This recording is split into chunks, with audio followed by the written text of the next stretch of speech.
Everyone, welcome to the Go Green podcast. Today, I'm excited to bring you one of my longtime friends in the solar space. His name is Mr. Aaron Rice. We've met back in 2018 in Las Vegas, Nevada. I taught him his first net metering door pitch back when net metering was a bigger deal. And currently, just to give you a little bit about him, he's built the largest sales force in New Mexico with 35 solid reps out there cleaning up that market, selling with integrity, and you guys are still, Aaron, you're still selling for Our World Energy primarily, right? Yeah, yeah. So exclusively with our world.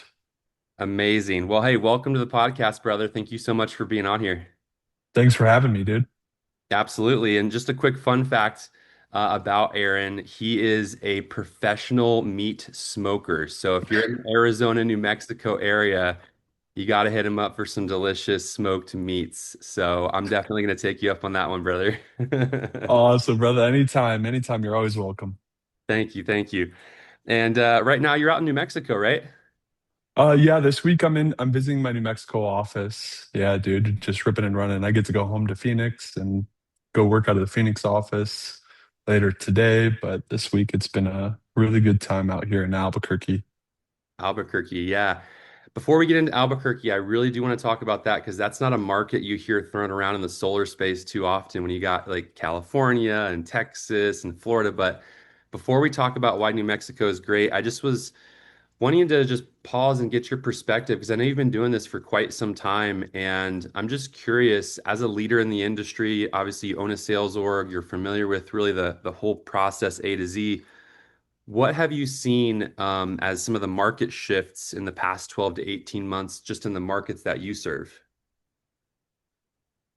Dude, 12 to 18 months, a lot. Even when we scheduled this call, the market was completely different, even though we scheduled it a month ago, right? When I first came out to New Mexico, it was a kind of like the Wild West. I compared it to like the Italian American mafia out here. It's just really underground. The utilities, like really, you got to pay someone, you got to pay someone's cousin, you got to give them a job if you want your permits done, solid inspectors, right? A lot of the companies out here are small local companies outside of like bigger companies like Ion. That's really the only other bigger one that's out here. Payout here was horrible when I first got out here in like 2022. The average commission for a rep was like $200 a kilowatt. I don't think there's really any notable size companies doing volume. So coming out here, we immediately launched it and started running and offering really competitive pay programs compared to like other markets like Texas, Arizona, California. And it really changed the dynamic of how companies do solar here in the state of New Mexico. Got it. So besides just like some of the practices of business, I'm curious because it's been a while. I went to New Mexico, was it a couple years back, and Dude, didn't have probably 22. yeah, I didn't have really any success. And I was like, man, this market is hard. Like, what are you guys paying out the average commission these days? I would say between 500 to $800 a kilowatt, comparably, Solid. which is drastically different than when we first started. A lot of the local companies here too have had to rearrange and change how they pay people here in this market, but it's a very lucrative market. We got one for one net metering. We have state tax credits here, so it's very enjoyable for me. That's awesome. And what's the average system size? Ah, man, probably between a 4 and a 6 kilowatt system out here. Really? So a smaller system. Okay. Yeah. Very So similar to Colorado. like two to $3,000 commissions on Yeah, average. I That's would say solid. so. And I'm curious in terms of and just kind of the market stats. You said state tax credit is that 10% or what is that at now? Yeah, it's at 10%. There's some legislation on the books for the next legislation session to raise the state tax incentive, but who knows as of now, but right now it's 10%. Sweet. So 2 to 3K. And I guess, just looking at like, people listening maybe who never thought of the New Mexico market, right? That's not a market that gets talked about a lot. What are some of the like strengths, would you say, of selling in New Mexico versus maybe some of the challenges you've seen? Yeah, it all depends on who you are as a person, how you communicate to people. When I first came out to New Mexico, a lot of people, when I talk about Albuquerque, what's the first thing you think of when I mention Albuquerque? Breaking Bad. Exactly. And a lot of people think it's like, oh, it's a TV show, right? No, it's real life out here. It's very much so accurate portrayal of the city. What I would say is New Mexicans are very passionate. They have a ton of energy, and they don't mince their words, I guess is the polite way to say it, compared to like what I've seen in like selling in California, selling in Arizona.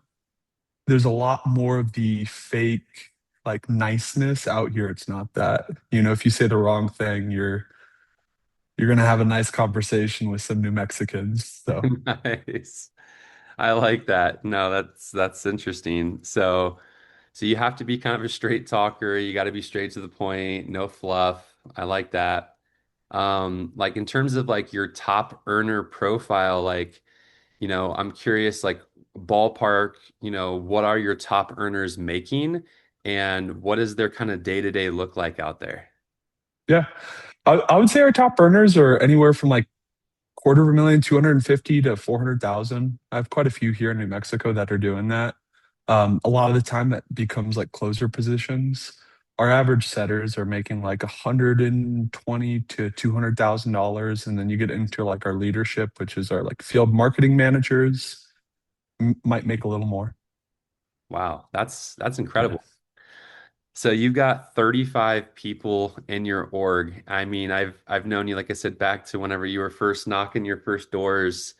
I know this is a long-winded one, so feel free to, expound on it, but what does it take to go from somebody who's just knocking their first doors? Like, give me the next couple minutes, give me like a summary. Like, how did you get to building this monster 35 salespeople organization? Yeah, and that's specifically in New Mexico. I probably have another 20 in our Phoenix office. Um, it's all about consistency, coachability, and your routines, right? Um, Seeing how I started in solar, what I looked like when I started in solar, right? I kind of got obsessed with a book called Start with Why by Simon Sinek. It's actually what the company's named after, right? And taking the best book ever and condensing it down to like 30 seconds, starting with why, right? Most people sell what the product is. We're selling why we're selling the product, right? The vision behind why you should do something, right? So when it comes to coachability, consistency, all you need to do in this market specifically is just hang on.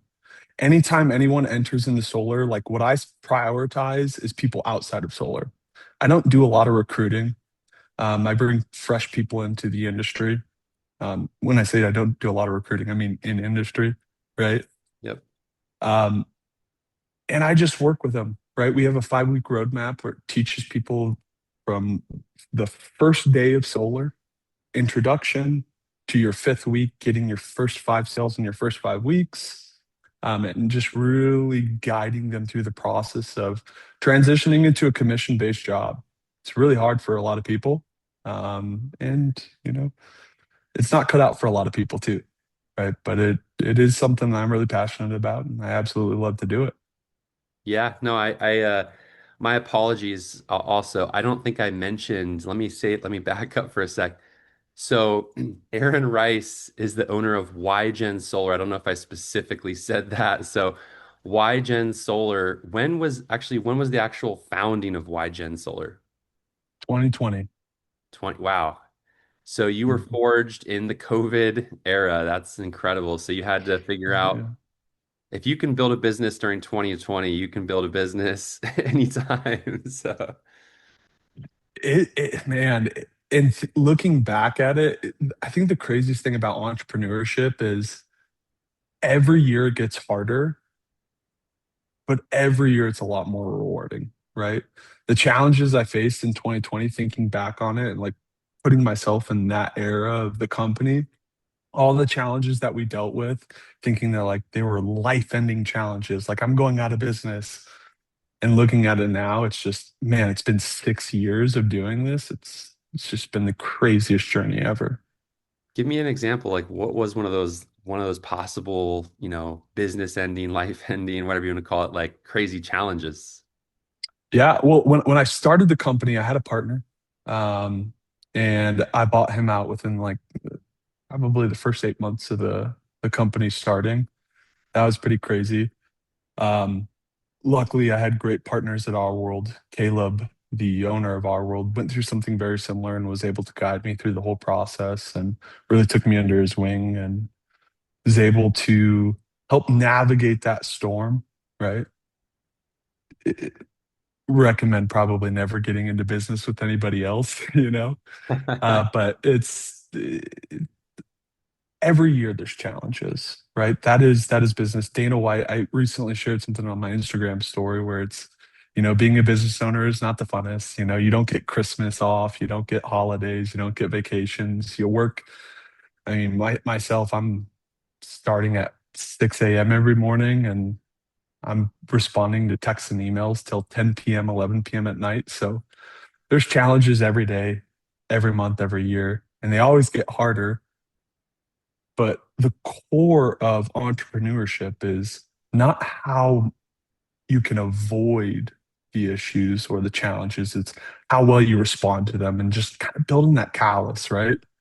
Yeah, it makes sense. I mean, I would agree. I generally, I think Alex Hormozy said this, you can do business with anyone at the right distance, right? And so Yeah, I think it's so true. Like, who you partner with. And honestly, I generally only partner with people at an arm's length in my own personal.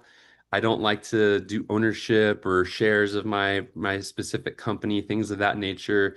Maybe that's one of my limiting beliefs, possibly, but also, yeah, it's just tough. You don't know. It's like trying to set, I mean, if you think about it, even from a sales side, it's challenging just to negotiate terms with the customer sometimes and try to do that it's like almost like you're married to that person, right? You're every day you're exactly. renegotiating who's doing this today, who's handling these responsibilities and tasks. And it's probably even more stressful than a marriage in a lot of ways because you're spending more hours of your day on your business probably than you are with your significant other, generally speaking. So, I totally agree. I think who you do business with is really, you got to be careful. So it sounds like you kind of learned that early on, like, hey, maybe not do ownership, partnerships, get too close to people. That makes a lot of sense. And then great mentorship, you said. I just want to highlight that. Like I've also told reps that too. I'm like, hey, if you want to do well in anything in life, you have to have mentors in your corner. Like, and it sounds like Caleb Antonucci, which shout out to Caleb. He's awesome. We both really, I mean, you know him better than I do, but I've, a lot of good things about Caleb, right? So that's awesome. So in terms of kind of back to, the day-to-day rep level, because I really want to, add some value here for people listening who, again, maybe you want to sell in New Mexico. Maybe they want to come out and give YGen a shot. Maybe they're a blitz team. Do you work with blitz teams as a first question? Then kind of a follow-up is, you know, um, if somebody's coming out to come work for you and knock doors and set appointments, like it sounds like you have to lead with why. Like, do you have any standards that you like to set for your guys or expectations that you set for your guys coming out to knock for you? Yeah, I mean, we set a ton of expectations, right? Something that I'm a big believer in is having a close camaraderie. Culture is super big here, right? Meeting, whether it's, here at the office or just getting together as a collective is really important to us.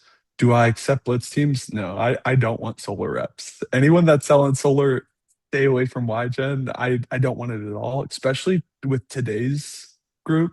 Uh, Sure. Not the biggest fan. I think, Why especially is with that? financiers, Yeah, and why is that? Yeah. I see the biggest issue in the industry right now is the recycling of reps. Um, there is a lot of orgs, especially now with, um, specific companies going under. there's a ton of orgs that just they red line chase, they bounce, and something that I've always been big on is never really recruiting reps from the industry. I've never really liked it. I've noticed it's always the issues that I have with reps always come from that group, right?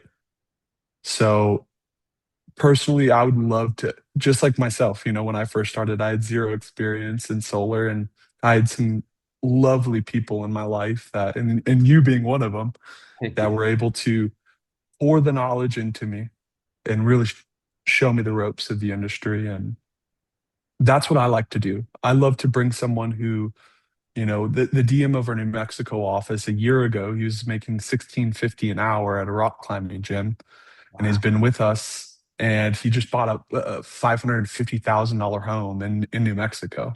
You know, that's the kind of stuff that I love. I love taking people from nothing and hard life to, you know, teaching them how to make a living, and a very well earned living.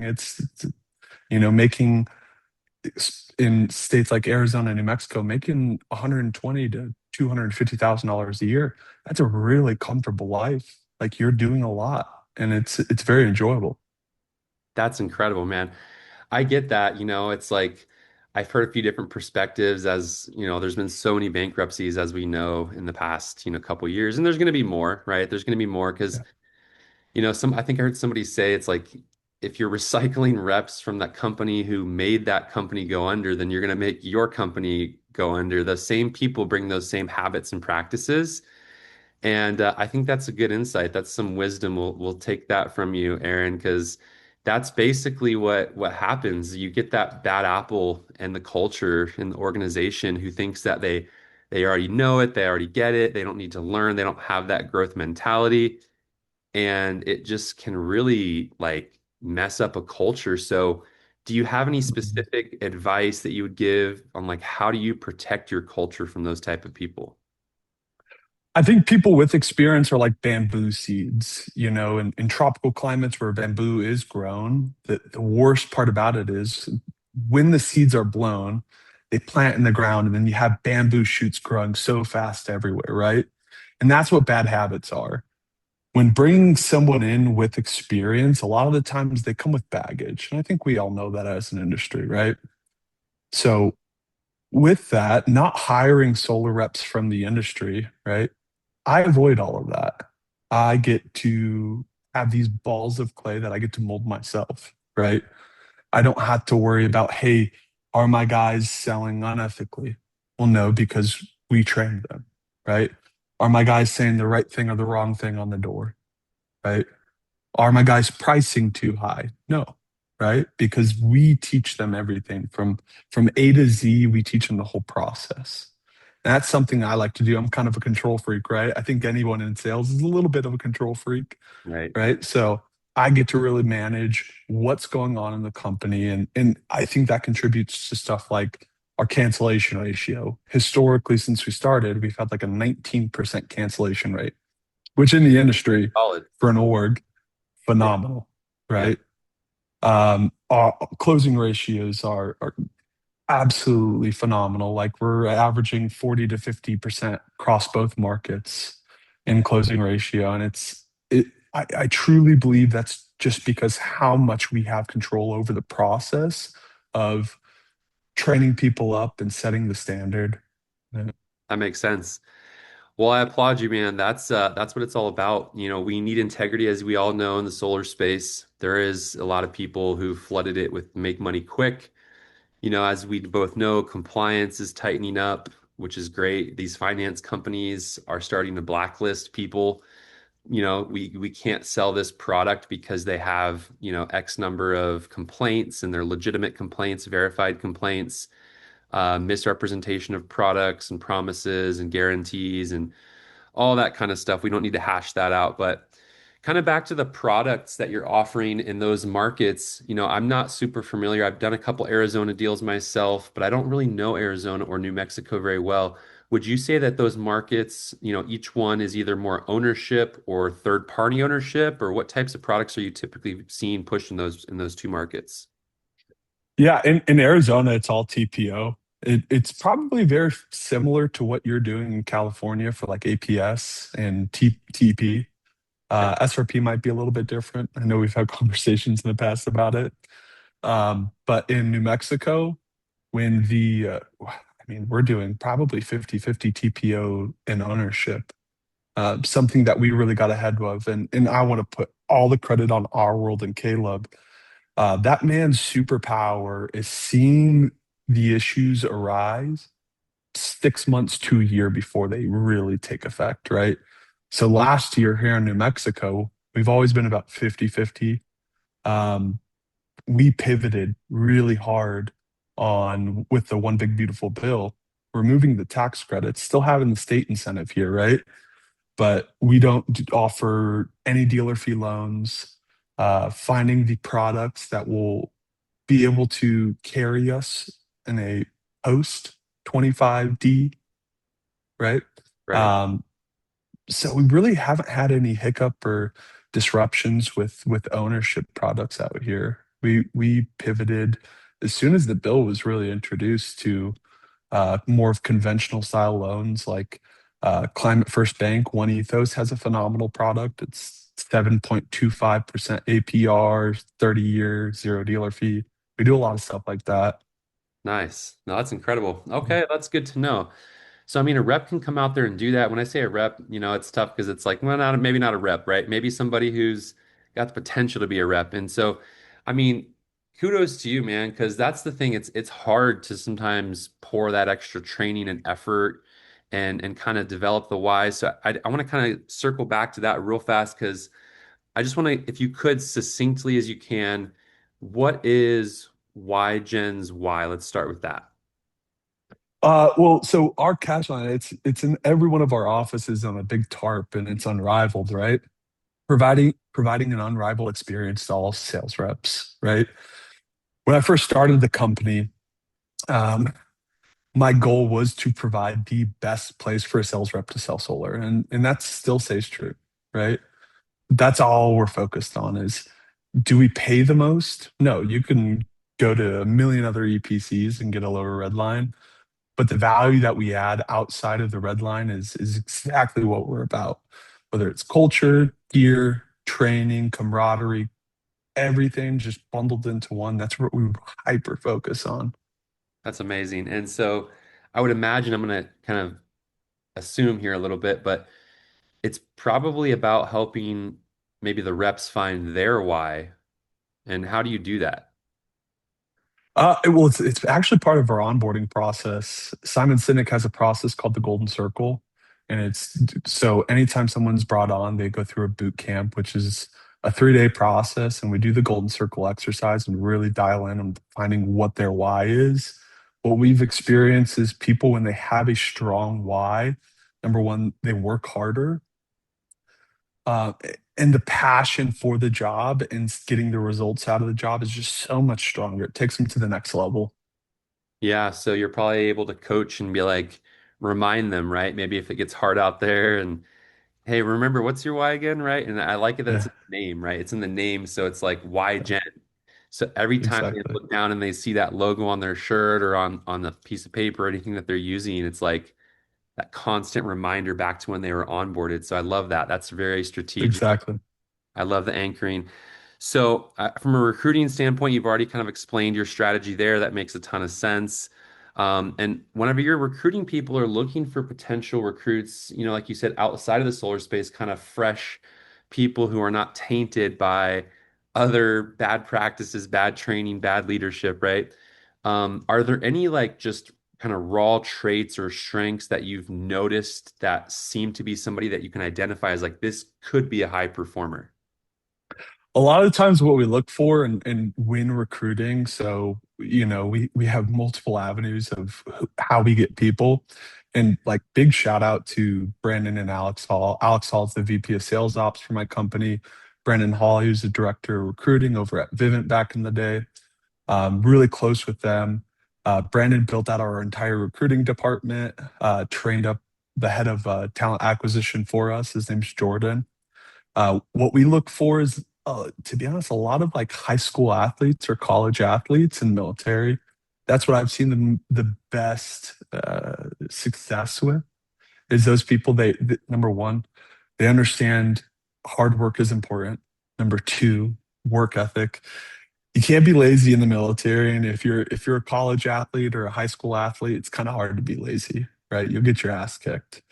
So that's most of the group that we target. And it's come over the years of building out a profile with Indeed. In all the states that we're in, we're ranking at the top of the list for clicks on our links. We do a lot of meta, so Instagram, Facebook. We do campus blitzes. So our Arizona office is in Tempe. It's a mile away from ASU. So that helps a lot, right? It's really easy to go send Jordan out there with a tent and a table and some cool gear and get people chatting. Man, what a strategy. So I got to set up next to a college. Funny enough, Yeah. I just moved. I don't think I told you this. I just moved houses 3 weeks ago. Yeah. Congratulations. Thank you, sir. Yeah, it's a little more space. I also don't know if I told you I have a baby on the way, a son. Uh, Yeah. yes, sir. Yes, Yeah. sir. I've got a lot of changes, right? But we just moved a quarter mile away from Cal State San Bernardino. Now you got me thinking. I'm like, wait a second, I'm walking distance to a college campus. That's not Yeah. a bad idea. So yeah, Not. that's why we do these things, right? Because you always pick up something. I mean, I think the listeners probably have already picked up, probably a ton of value so far, but let's just keep this rolling, man, because this is super, super valuable stuff. So here's another good one for you. If you were starting over from scratch, and we've already touched, let's on, good mentorship, obviously good team, good pay structure, doesn't need to be the best, but it needs to have the best culture for your growth, which I 100% agree with. I tell that to people all the time. If you're the kind of leader, real quick, just I'll go on a little quick rant. If you're the type of leader that's chasing the lowest red line from the install side, you're creating that culture for everyone that you recruit. You're not going to have any loyalty.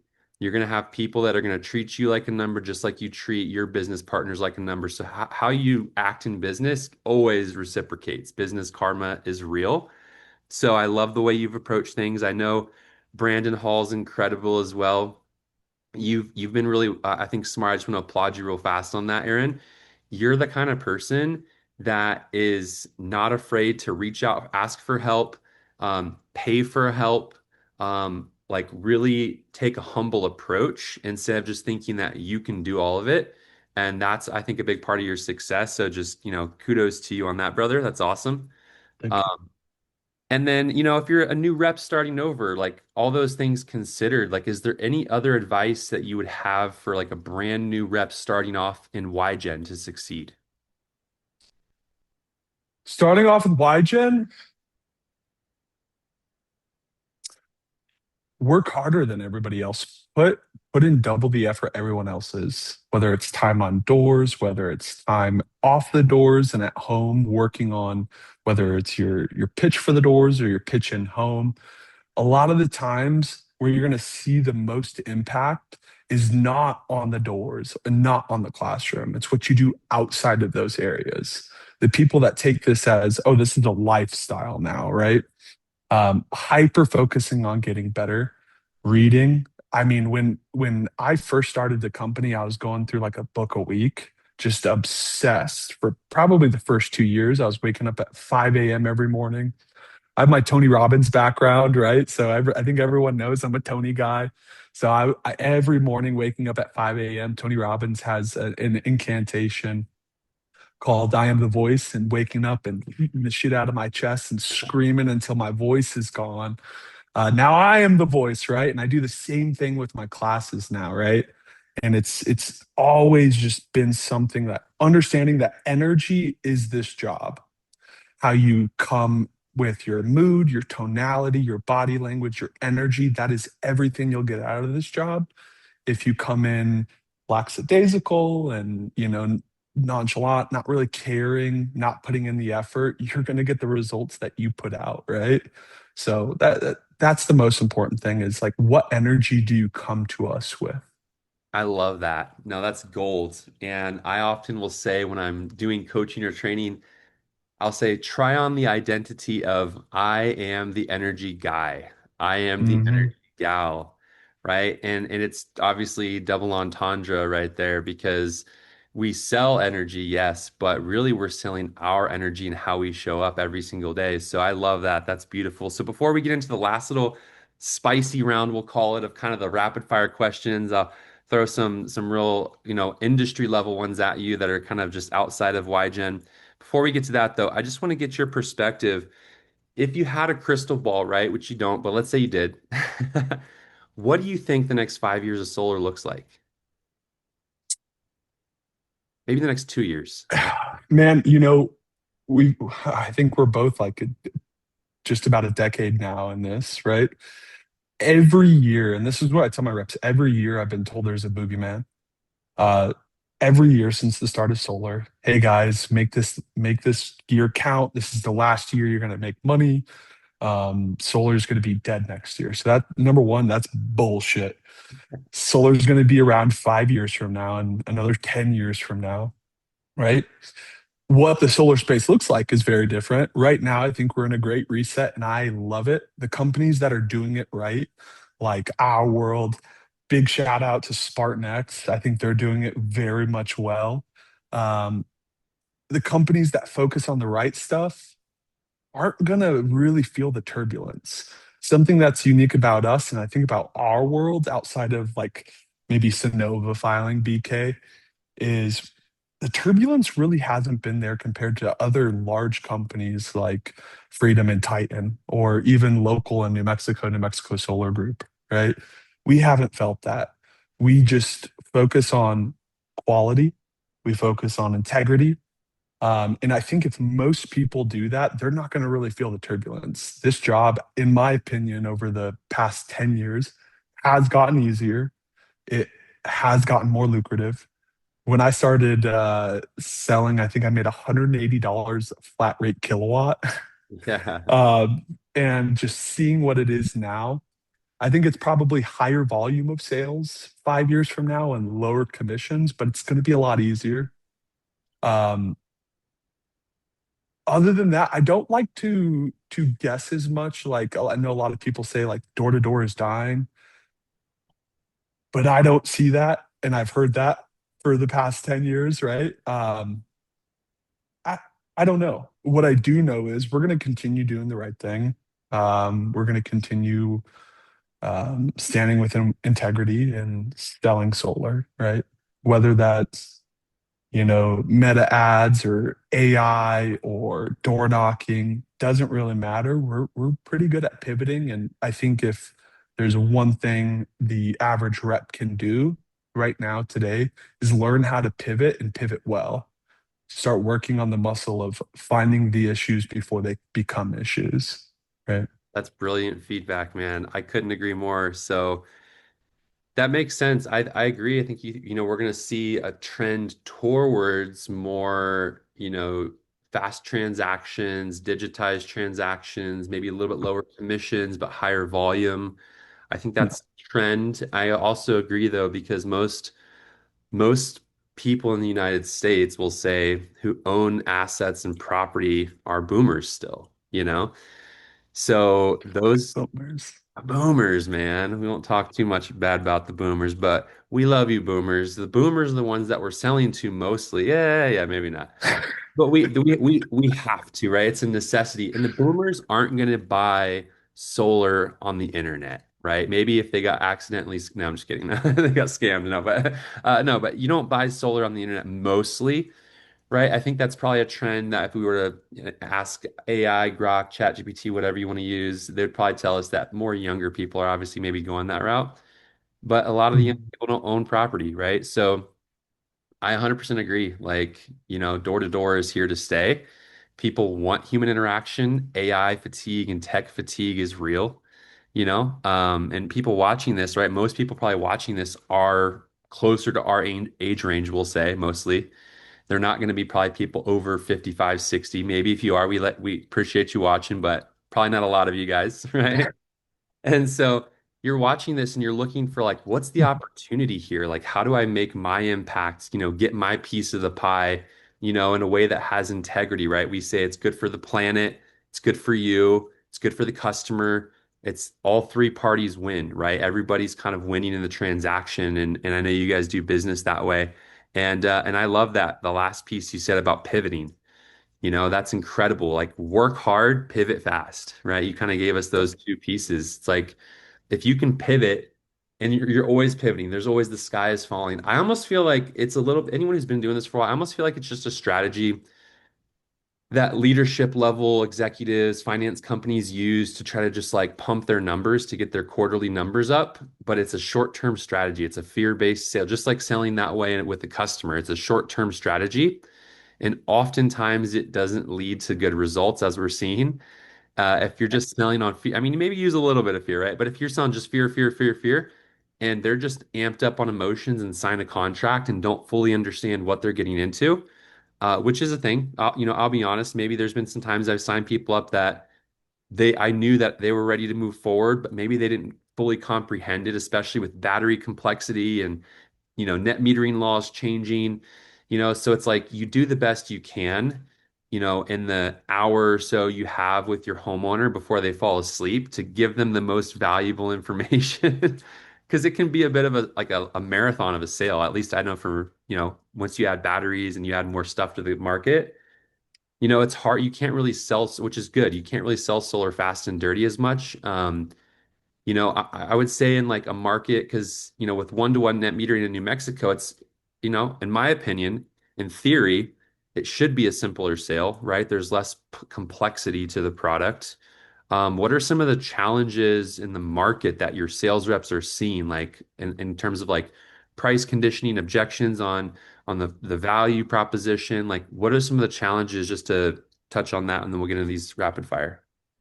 Yeah. Well, speaking specifically for New Mexico, a big issue that we ran into when we first came out here was the cost of solar. Like I said, there's only a few companies. A lot of them are just mostly local in the Albuquerque region, like Positive, Affordable. Those are all solar companies out here. And they would pay bare minimum to sales reps, but they would have like fixed pricing where sales reps couldn't choose what they price proposals at.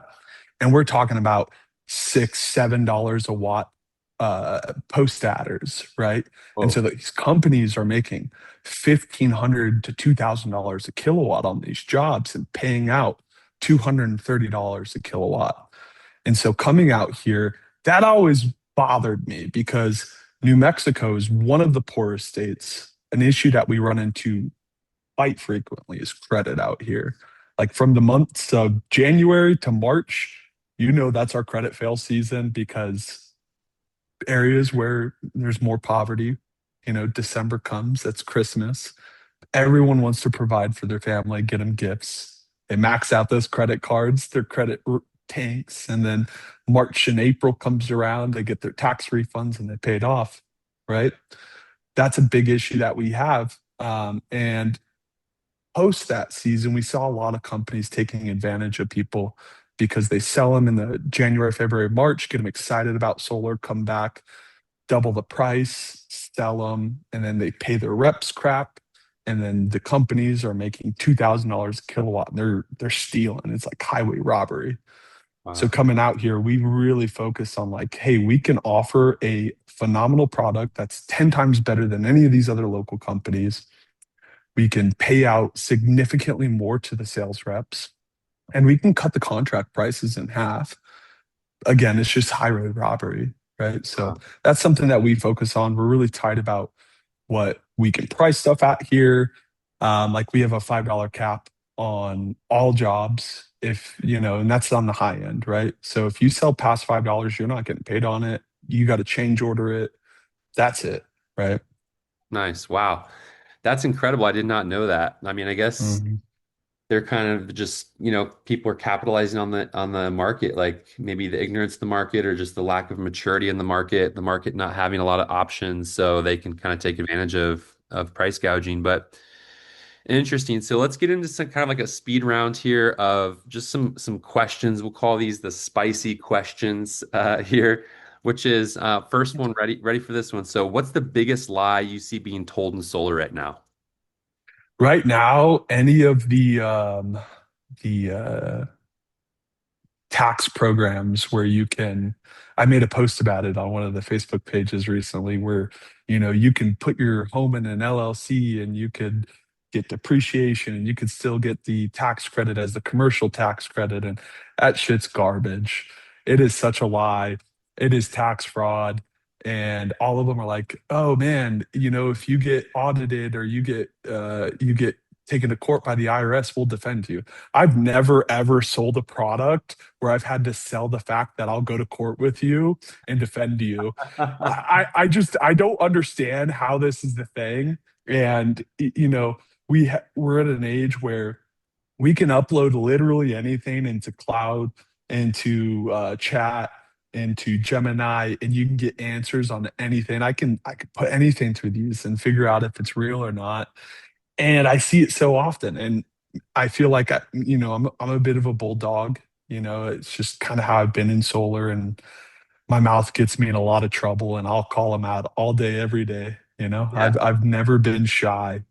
Good. No, we need more of that, right? We need people calling each other out. If we don't self-regulate, the regulators are already coming for us either way. I mean, when you see the kind of bankruptcies that we've seen and the bad business practices that we've seen, we're kind of past the point of self-regulation, unfortunately. I think we have a lot of Oh yeah, regulators coming out that are already, things are already in motion. And so the ones that are shouting from the rooftops to self-regulate and police the industry are the ones that are going to be less likely to be scrutinized, most likely, right? So I think it's great. We need people like you and shouting from the rooftops. So, what are one of the most common things you see sales organizations doing wrong? spending a week on someone with no experience and throwing them to the curb. What I tell people is prepare to not make a single dollar in your first 60 days. If you come in with that mindset, I think you'll have a lot more success.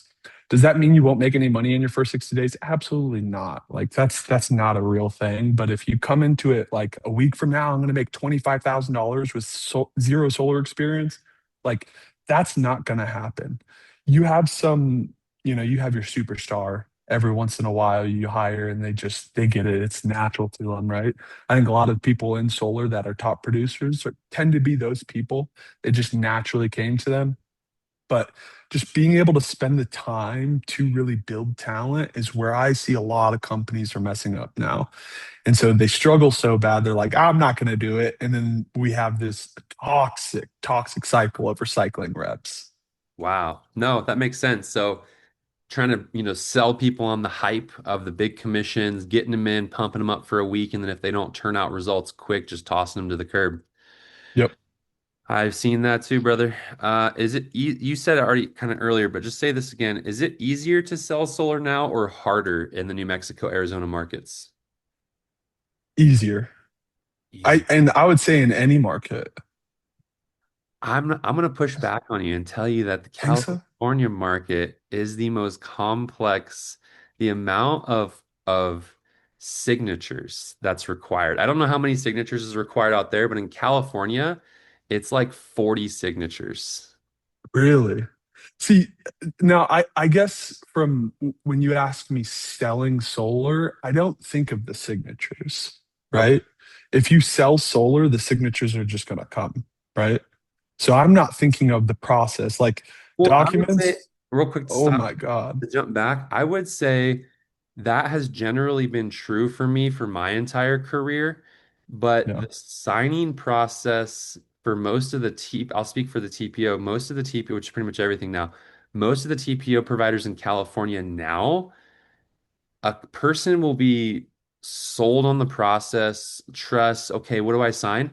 And then like 20 minutes into signing documents, they're like, what am I signing? This- it's insane the level of fatigue that these companies have built, and it's kind of a strong filtration system, right? I Mhm. mean, I still have a pretty high pull-through rate, but when I'm trying to bring on a new rep, I almost in the California market, I feel like maybe this is just a part, maybe it's a part of my leadership. I'm really trying to critique myself as a leader, but I'm like, if you're coming in brand new to solar in California, you're not going to be able to close deals quickly. You have to be a setter. Like there is no pathway to closers quick in California, is my personal take. I've seen people who've gone from making eight, $900,000 a year a few years ago who can't even sell solar in California anymore because it's that difficult. And I've Yeah. seen it happen time and time and time. And, for better or for worse, maybe their sales process was too fast or too whatever, and it wasn't maybe hitting all the right points.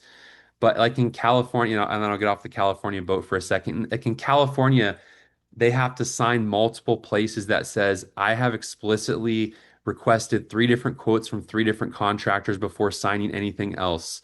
They have to sign Yeah. saying that I told the sales rep to leave my house and come back in a week from now after I've reviewed everything that they've shared with me. No, like literally. That's rough. That is rough. And, going back to something you just said, where you need to start off as a setter, anyone with zero experience coming into the industry thinking they're immediately going to get like a self-gen or a closer position is bonkers. They're Right. absolute goobers. I have a guy in Arizona right now. We just brought him over from Pest. He's done 4,000 Pest accounts. He's like, I don't want to knock doors anymore. I want to close. Knows zero, zip, nothing about solar. And it's Cannot do like, it. you think you're going to do that? There's absolutely no way. In situations where we have people like that, we have a process that are 5 and 5, right? So you have to set, so you need to shadow a closer for 5 deals. So you set it. Another closer is pitching the homeowner and selling them, and you shadow that. And then a closer needs to shadow you for 5, right? Anybody who thinks they're going to get into solar with zero experience and immediately become a closer, I got a pipe dream to sell you, Yeah. dog. Yeah. Like, I think that's a good point. And then also to your point too, like a lot of the people that I've gone after, which maybe I might change my strategy, is I have talked to people who have had experience in solar. And that's one of the issues too, is that they think that they know it or they get it, or oh, I've sold 100 solar jobs back in 2019. I'm like, well, yeah, good for you, but that product doesn't exist anymore. The solar market is, 10 times more complex in California. And then just one more quick note, and then I got another question is I almost think too, like markets go through cycles. And would you say it's accurate to say that like when you first entered the market in 2020, that was it like was there like the savings gap bigger? Like has the rates in New Mexico gone up significantly in that time where now the value proposition makes more sense and there's more margin, or kind of what's happened, do you think do you think that has anything to do with like the adoption rate and the ease of selling? I mean, here in New Mexico, so I wasn't out here in 2020. I was in Phoenix, but I know for like the past 3 years, we've gone up about 10% a year here in New Mexico. We're paying on average about 17 cents a kilowatt hour. That's nothing compared to you. I know that, but for most other markets, I feel like that's pretty high. For Phoenix, that market, it's definitely gone up significantly as well. The savings in Phoenix is it's not really it's changed drastically just because in Arizona we're mandated to put batteries on homes now with the product that we sell. 98.9% of solar systems that we sell in Arizona are light reach, and they you have to sell a battery. Light reach does not allow a PPA or a lease to be signed without a battery. Wow, interesting. I didn't know that. So you're doing batteries Yeah. now. That's Oh incredible. yeah. I love to hear that. And just for anybody watching in the New Mexico market that wants some hope, in California, rates were 17 cents about 12 years ago when I first was really into it. So that's your guys' future. Look forward to that. And the market in New Mexico is just getting started, right? Uh, Yeah, well, Blackstone. Are you familiar with the investment company Blackstone? the ones that own everything, yes. Yeah, yeah. So they're buying the really the only utility, the only major utility in the state of New Mexico. They're buying the parent company TXNM right now. So this market is about. I've never heard of Blackstone buying something and losing on their investment. Is what I'll say. So it's here we're in a good position. I feel like, I mean, they own a lot of the solar finance companies plus now utilities, so they own both sides. So they're kind And of Ion Solar. They and own Ion too. Yeah. so they own the install side, they own the finance side, and they own the utility side. So you kind of are screwed either way. But no, I feel like they kind of like ping pong, like, okay, now the solar market's like it's like a scale. No, it's like a scale. It's a good one. It's like put a little bit on this scale. Okay, now it's going too much this way. Okay, now put a little bit on this scale. And they're just kind of regulating the entire market from both sides of the equation, is what it seems like. And they're doing that everywhere. So I'm not even going to say good for them, F them, right? They're evil people, but you know. We thought the utilities were a monopoly a couple years ago. Now I think it's especially with data centers and AI, we are going to see a ton of these capital investment companies buying up these utility companies. And, being a Southwest company, Arizona, New Mexico, Colorado, the issue that we have is energy and water, and it's just going to continue to get worse. I don't think people really realize how big of an issue it's going to become until their utility bills and our kilowatt hour rates are, California. like you, dude. Just Honestly, and just a lot just of these people can't afford it. just to give people an idea too, wherever you're listening from, in California right now, not even next year, like right now, on some of the most common time of use plans in Southern California Edison, which Southern California Edison, by the way, is the third most expensive. They're not even the top one or two. In my market, during the peak times of summer between that 4 and 9 p.m., they have rates as high as 73 cents a kilowatt hour right now. Right now, 73 cents. Robbery. In places like San Diego, those peak rates go up to into the mid 80 cents. We're going to be touching on $1 a kilowatt hour in the next couple of years at the way things are going. Like you said with the AI, I always tell people kind of in my pitch, it's like, Mr. and Mrs. Homeowner, you've heard about the data centers, right? Like it's all over the news. Those are it's called the AI tax, right? Every time you use a chat GPT or AI inquiry, it uses 10 times the electricity as a Google search does, a Google inquiry. So, if you're participating in it, which a lot of us are because you kind of have to these days to keep up, you're contributing to this tax of energy on the grid, and it's only increasing exponentially. Plus, you got people plugging in queen size mattress batteries called EVs into the power grid. That's only increasing. And then, by the way, solar itself is causing the problem because it only produces power during the day. So if you're getting a Mhm. solar without a battery and being self-sustained, it just doesn't make sense anymore, right? And then obviously battery, battery, battery. And you But got to think of your guys' oil refineries in California. I think you guys just shut down your two largest oil refineries that, send 80% of the oil that the state of Nevada uses comes from those two refineries, and 30% of the oil Arizona uses comes from those oil refineries. So, understanding like what one market you think of California and the issues that California has and the legislation that they pass, their neighboring states, Nevada and Arizona, just get pillaged by it. And then talking about our grid capacity, we have a grid that's made out of paper clips and toothpicks with no amount of money that can fix it at this point outside of at-home storage. That's right, how we rebuild our grid. And I don't think people realize how important batteries are right now. If anything, I think batteries are a better deal right now than just selling solar. I would rather sell a standalone battery in a market like Arizona than PV plus storage. yeah, that makes total sense. Yeah, load shifting with just a battery, that's something that's going to become more and more prevalent, especially in areas where, solar doesn't make sense or limited roof space and shading and all these types of things. So I think that's all really good. Last couple questions here for you, Aaron. We'll wrap it up, bring it home here. So, what is an unpopular opinion that you have about the solar industry? Unpopular Maybe opinion. what gets you the most flack when you go on those Facebook groups and start ranting? Oh, dude, man, some I think when I first started the company, I was a lot more online and chirping a lot more. I try to stay out of it a lot nowadays. I don't like doing this. I don't. I know I'm at the point where I kind of have to. I've always just kind of stuck to myself, but I I don't know if it's unpopular, but I think it's just understanding where you want to be in the industry and sticking with a company, you know? The cool thing about me, I've been with Our World for almost 7 years now.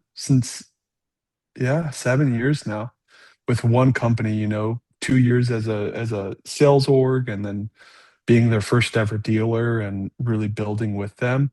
Sticking with one company and really growing. I see a lot of issues with sales reps specifically when they bounce around companies. The people that are at a new company every year, I've never seen them make good money, you know?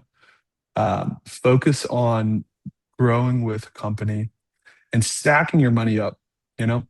I understand it's really nice to have the cars and to have the big, beautiful homes and all the gadgets, but at the end of the day, I truly believe solar is the easiest vehicle to become a multimillionaire in this state, in this nation right now. It still is, right? And I know that's what I hyper focus on. My goal as a sales rep and starting a company too was my whole focus was how quickly can I save $2 million, putting that into the S&P 500 where I'm getting 10% a year on that. That's my fuck you pile. Right. If you're telling me to do something that I don't want to do, I can say, hell no, I'm not doing it. Fuck off. Right. I could do whatever I want. I can act within my own integrity 24/7 because I'm gonna be okay. Like I have my retirement locked and sealed. Like I'm Wait a good. minute. So you're saying that you'll get to become the boomer? I'm fighting. I mean, I'm only 28, but I'm fighting to take it over. I see it in like specifically Arizona. I see a little bit of it here in New Mexico with pricing, but like just, pre-COVID, knowing like house prices and stuff like that in Arizona compared to now. Like I just bought my first home. I was so anti-purchasing homes for the longest time. Yeah. And I just bought my first home in Val Vista Lakes in Gilbert, Arizona. And we're Congrats. talking about a $600,000 house, which 5 years ago was $320,000. And it's built in the 80s. And it's like, it's Uh, crazy, right? So save your money. Um, don't focus on other people, comparing other people. It's like stay off social media.